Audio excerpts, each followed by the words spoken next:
does it mean to be part of a team, and what are some of the lessons you learned about teamwork? That is the number one strategy to win a championship.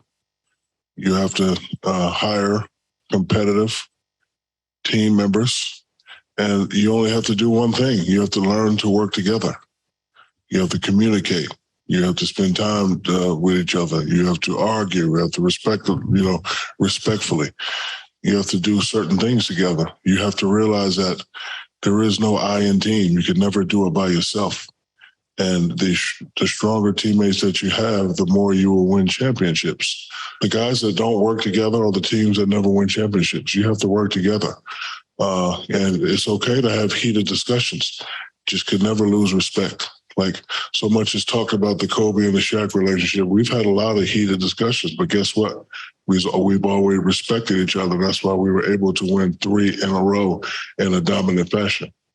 You know, CEO, COO. Sometimes they have great conversations. Sometimes, hey, I don't like what you did, boom, boom, boom, but the respect is still there.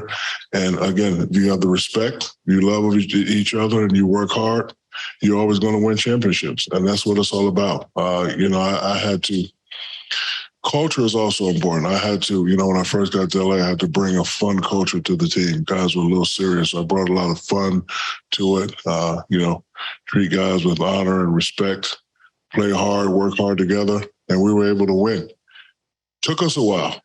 One of my other favorite quotes is, before you succeed, you must first learn to fail. But when you grow up with an Army drill sergeant, you're also taught not to make the same mistakes twice in a row, because I would get in trouble for that.